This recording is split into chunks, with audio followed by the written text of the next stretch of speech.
কোন কাজ পরিত্যাগ না করা পর্যন্ত ব্যক্তির তওবায় প্রতিবন্ধকতা সৃষ্টি করে রাখা হয়? এ শিরক, বি কবিরা গুনাহ, সি বিদআত, ডি ব্যভিচার। এখানে এমন কোন অপরাধটি আছে যে অপরাধের কারণে ব্যক্তি তওবা করলেও এই তওবাটা কবুল হয় না ওই অপরাধের কারণে?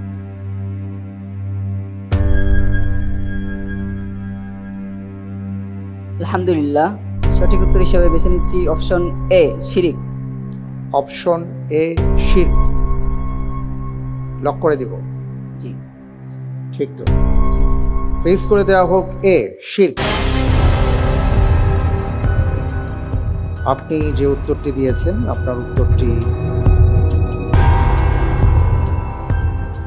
সঠিক হয় না। রাসূল সাল্লাল্লাহু আলাইহি ওয়াসাল্লাম ইরশাদ করেন, ইন্নাল্লাহা হাজাবা আত-তাওবাতা আন সাহিবি কুল্লি বিদআহ। বিদআতকারীর তওবা কবুল হয় না যতক্ষণ না সে বিদআত পরিত্যাগ করে, কারণ এর উপরে পর্দা পড়ে যায়।